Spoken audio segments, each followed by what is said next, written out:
पहले पार्ट में आपने देखा कि रॉजर अपने अडॉप्टेड भाई लियम के साथ एक हॉरर गेम सारा सरिता खेलता है, जिसमें वो लोग सारा सरिता की आत्मा को बुलाते हैं और उनसे कुछ सवाल पूछते हैं। उसके बाद रॉजर और उसके दोस्त लियम को डराते हैं और उसको उसके रूम में लॉक कर देते हैं। लेकिन जब रॉजर अपना रूम खोलता है तो लियम उसे वहां बेहोश मिलता है। जब रॉजर उसे उठाता है तो लियम उसे बताता है कि सारा सरिता उसको लेने आ रही है और उसके कुछ देर बाद ही लियम को दौरे पड़ने लगते हैं और उसकी मौत हो जाती है। अपने भाई लियम की मौत के बाद रॉजर के दोनों पेरेंट्स बहुत दुखी थे। उन्होंने रॉजर से बार बार पूछा कि उस रात लियम के साथ उसने क्या किया था, लेकिन रॉजर ने उन्हें कभी सच नहीं बताया। उसने नहीं बताया कि उसने और उसके फ्रेंड्स ने मिलकर उस रात सारा सरिता नाम का एक हॉरर गेम खेला था। रॉजर भी लियम की मौत से बहुत ज्यादा शॉक में था। उसे समझ नहीं आ रहा था कि लियम अचानक से कैसे मर गया। उसे डर लगने लगा था कि जो गेम वो लियम का मजाक बनाने के लिए खेल रहे थे, उस गेम की वजह से कहीं सच में सारा सरिता की आत्माएं उनकी दुनिया में तो नहीं आ गई हैं। एक रात जब रॉजर सो रहा था तो उसे लियम की आवाज सुनाई दी। जैसे ही उसने आंखें खोली, उसने देखा कि रात के अंधेरे में लियम शीशे के सामने खड़ा है और सारा सरिता का नाम लिया जा रहा है।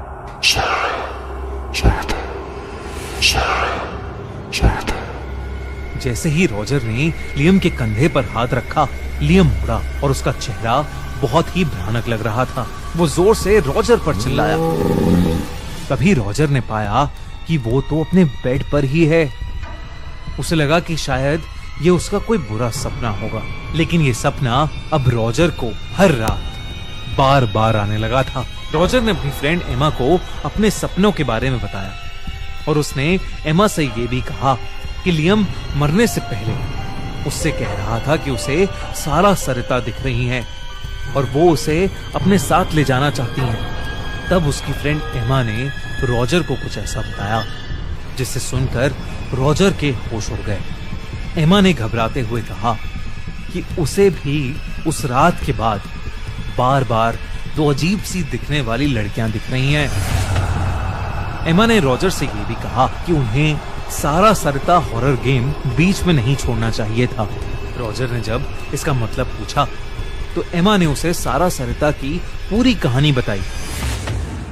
सारा और सरिता ट्विन सिस्टर्स थीं और मेक्सिको के एक स्कूल में पढ़ती थीं। वो करीब 15-16 साल की थीं और दोनों गले में एक चेन पहनती थीं। दोनों की चेन में एक मैचिंग कॉइन था। कहते हैं कि एक बार वो स्कूल के किसी फंक्शन के लिए स्कूल में देर तक रुकी हुई थीं। सारा बाथरूम में कपड़े बदलने गई थी तो स्कूल का पियन उसके पीछे पीछे गर्ल्स बाथरूम में घुस गया। जोर जबरदस्ती करते हुए उस पियन ने सारा का गला घोंटकर उसे मार डाला। इतने में सरिता अपनी बहन को ढूंढते हुए वहां पहुंची तो उसने देखा कि सारा मरी पड़ी है और वो पियन उसकी बॉडी के पास खड़ा है। सारा को देखते ही उस पियन ने भी सरिता को पकड़ लिया और उसे भी मार डाला और वो वहां से भाग गया। जब स्कूल वालों को गर्ल्स वॉशरूम में सारा सरिता की बॉडीज मिली तो उनकी रूह कांप गई। उनकी बॉडी के पास उन दोनों की चेन्स भी मिली।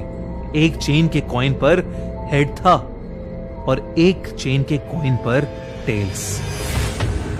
तब से लोग कहने लगे कि उनकी आत्मा उन कॉइन में जा बसी है और जब भी कोई कॉइन्स की हेल्प से उन्हें बुलाना चाहेगा तब वो कॉइन्स के थ्रू ही आएंगी और उनसे बात करेंगी। पर ये गेम अगर एक बार शुरू हो गया तो ये तब तक खत्म नहीं हो सकता जब तक सारा और सरिता आपको इसे छोड़ने की परमिशन ना दें। एमा ने जब ये बात रॉजर को बताई तो रॉजर ने एमा से कहा कि एक बार फिर उन्हें सारा सरिता को बुलाना चाहिए और इस बार उन्हें उनसे गेम खत्म करने की परमिशन लेनी चाहिए। एमा और रॉजर के कमरे में सारा सरिता को एक बार फिर से बुलाने लगे।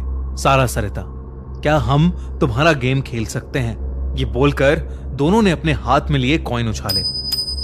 दोनों कॉइन्स पर हेड्स आया जिसका मतलब था यस। उन्होंने सारा सरिता से अगला सवाल पूछा क्या तुम्हारा मर्डर हुआ था? और फिर से कॉइन्स उछाले। इस बार भी दोनों कॉइन्स पर हेड्स आया। इसके बाद रॉजर ने पूछा, क्या लियम को भी तुम दोनों ने मारा है?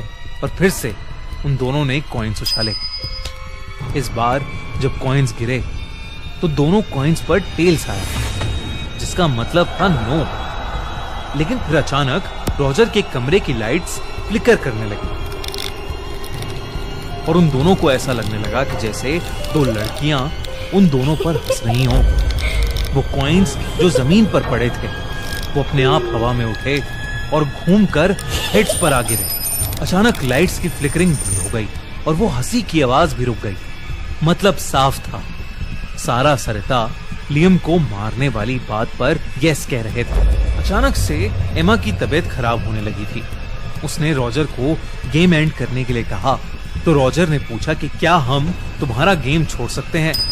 और फिर से दोनों ने कॉइन्स उछाले, लेकिन दोनों कॉइन्स पर टेल्स आए। उन्होंने फिर से वो सवाल किया और फिर से कॉइन्स उछाले, लेकिन बार बार दोनों कॉइन्स पर टेल्स आ रहा था, जिसका मतलब साफ था, सारा सरिता नहीं चाहती थी कि वो दोनों ये गेम छोड़े। तभी अचानक फिर से कमरे की लाइट्स फ्लिकर करने लगी। एमा को शीशे में सारा सरिता दिखने लगी और वो उल्टी क्रॉल करके एमा के पास ही आ रहे थे। एमा ने जैसे ही ये बात रॉजर को बताई, एमा को वैसे ही दौरे पड़ने लगे जैसे लियम को मारने से पहले पड़ रही। उसकी आंखें भी काली पड़ने लगी थी। रॉजर को कुछ समझ नहीं आ रहा था कि वो क्या करे। उसने गुस्से से पूछा, सारा सरिता तुम्हें क्या चाहिए? तभी एमा की आंखों से खून निकलने लगा और शीशे पर खून से एक वर्ड अपने आप बनने लगा, DEATH, डेथ, यानी मौत। रॉजर सारा सरिता से माफी मांगने लगा और रिक्वेस्ट करने लगा कि वो एमा को छोड़ दे। अचानक फ्लिकरिंग बंद हो गई और एमा बेहोश होकर नीचे गिर पड़ी। कुछ ही देर में एमा को होश आ गया, लेकिन अब दिन ब दिन एमा की तबीयत खराब होती जा रही थी। रॉजर अब हर दिन घर पे बैठा बैठा एक सवाल पूछता हुआ बस वो कॉइन्स उछालता रहता, सारा सरिता क्या मैं तुम्हारा गेम छोड़ सकता हूं? एक दिन दोनों कॉइन्स पर हेड्स आ ही गया, जिसका मतलब था यस। रॉजर उस दिन बहुत खुश था। वो ये बात सबसे पहले एमा को बताना चाहता था, लेकिन उसी दिन रॉजर को पता चला कि एमा की डेड बॉडी स्कूल वॉशरूम से मिली है और उसके पास से 2 कॉइन्स मिले हैं, जिन दोनों पर टेल्स था।